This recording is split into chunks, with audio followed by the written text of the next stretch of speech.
I had the idea in my dorm room during the second semester of my junior year. It wasn't revolutionary. It wasn't the next Facebook. But it was smart, really smart. A simple, clean platform for freelancers to match with short-term gigs using geolocation and verified reviews from verified clients. Kind of like Uber, but for quick labor, assembling furniture, dog walking, fixing leaky pipes. Micro asks, rated fast, paid instantly. I called it TaskTap. At the time, I didn't have the money, the network, or the coding skills to build it solo. But I had sketches. I had wireframes. I had flowcharts. I had passion. And I had Aaron. He was my roommate. My friend. The guy I pulled all-nighters with before exams. The guy I split rent with. The guy I vented to about my ex. He was also studying computer science. Fluent in 5 programming languages.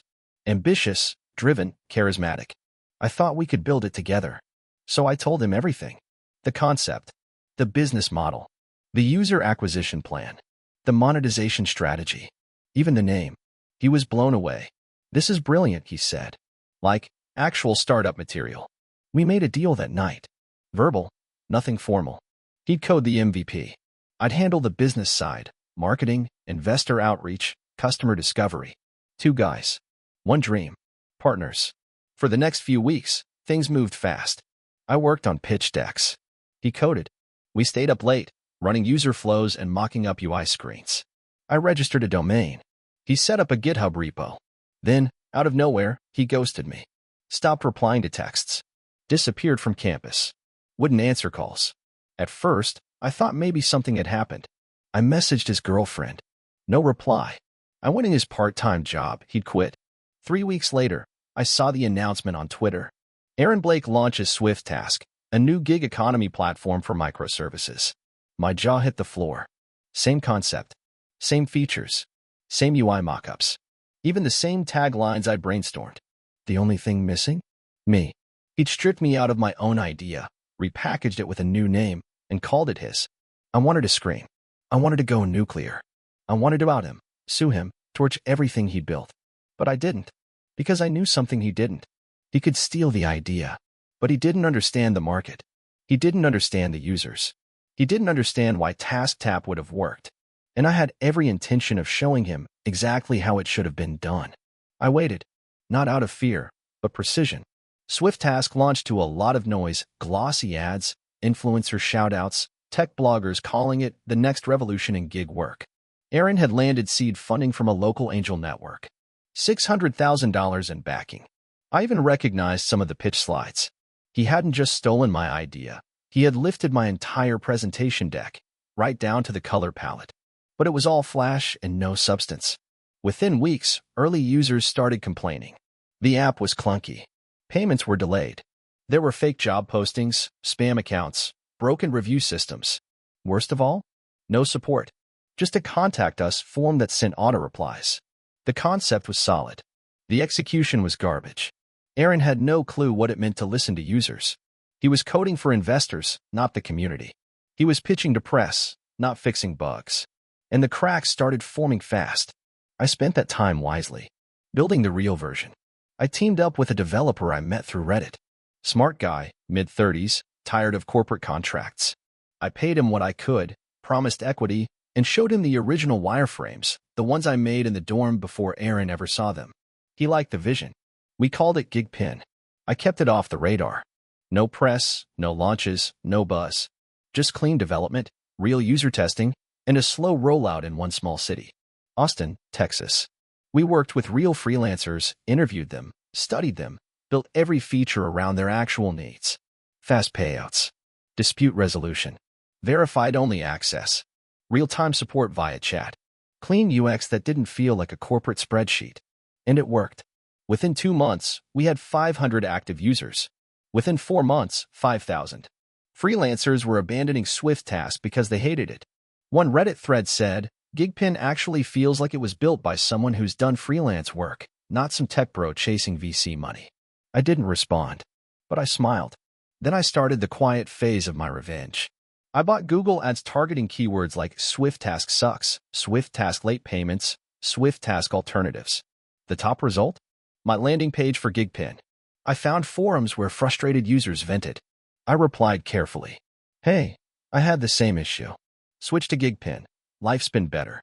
I paid a few micro-influencers, not big names, just credible voices in the freelance world, to do honest comparisons between SwiftTask and GigPin. Guess which one won? Aaron noticed. He tweeted something passive-aggressive one day. We're flattered by the sudden wave of imitators. He had no idea it was me. Yet, by month 6, GigPin had crossed 20,000 users. We were operating in 3 cities now: Austin, Denver, and Raleigh. Our customer retention rate was 78%, and payouts were clocking in at under 2 hours on average. Word of mouth was spreading like wildfire, quietly but powerfully. Meanwhile, SwiftTask was imploding. They burned through most of their funding trying to patch bugs, run paid ads, and hire expensive consultants to fix the UX. But you can't polish a product built on arrogance. Every week, there were new complaints, freelancers not getting paid, jobs disappearing mid-task, per customer service.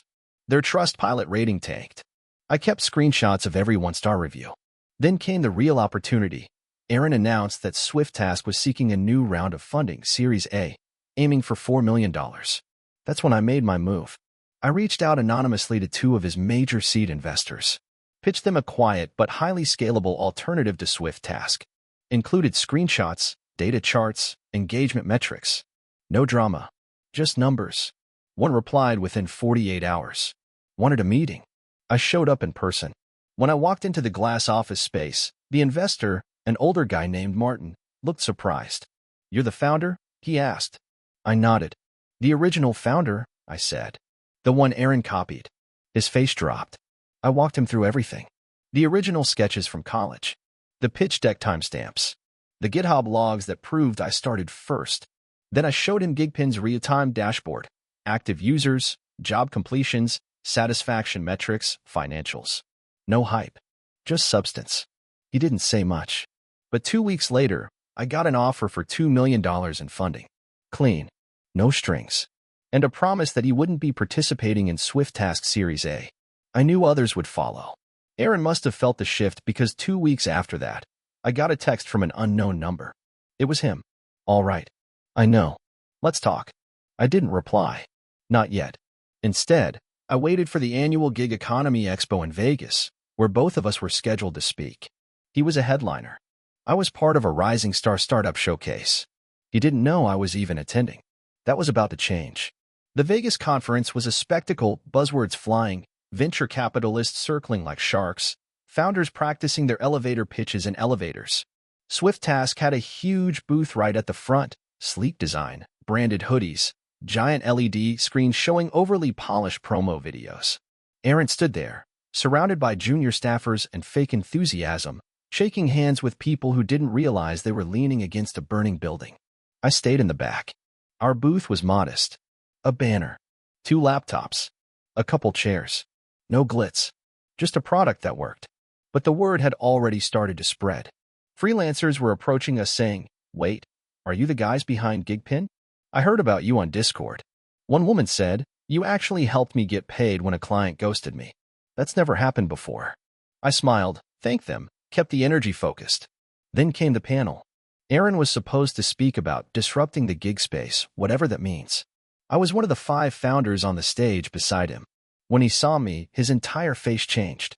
He tried to play it off with a tight-lipped smirk, but the tension in his body was undeniable. I sat 2 seats away and didn't say a word. The moderator went down the line asking questions. When it got to me, he asked, "What separates your platform from others in the space?" I looked straight at Aaron and said, calmly, "We built it for the users, not for the investors, not for the PR. Every decision we made was from the ground up. Every feature, every interaction came from actual freelancers telling us what they needed, not what we thought would look good in a pitch deck." The crowd nodded. Aaron shifted in his seat.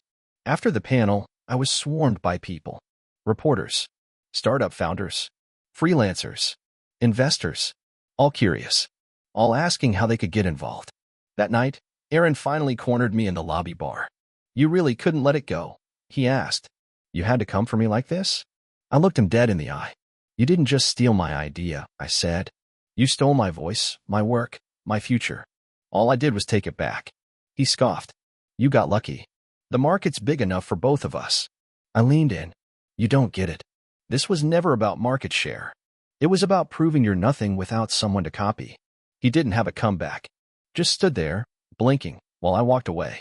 The next day, TechCrunch published an article titled, "The Startup That Quietly Dethroned SwiftTask." Aaron wasn't mentioned until the 6th paragraph. The story wasn't about him anymore. It was about me. A month after the conference, SwiftTask officially announced operational restructuring. That startup speak for layoffs, investor withdrawals, and a CEO on the verge of being pushed out. Aaron posted a half-hearted update on LinkedIn thanking everyone for an incredible journey and promising he was exploring new ventures. No mention of why things collapsed. No accountability. Just empty platitudes from someone who thought charisma could outpace competence. Gigpin, meanwhile, exploded. We hit 100,000 users before our first anniversary. Expanded into 10 more cities. Got featured in a major Forbes piece about ethical gig economy platforms. Our support team was answering tickets in under 5 minutes. Clients were happy. Freelancers were thrilled. Investors were begging for spots in our next round. And I hadn't forgotten where it started. In a dorm room. With a pencil, a dream, and someone I thought I could trust. I think a lot of people expect revenge to be loud, to come in the form of lawsuits, call-outs, or public takedowns. But the truth is, the best revenge doesn't look like revenge at all. It looks like success. It looks like peace. It looks like walking past the person who wronged you and knowing they can't follow.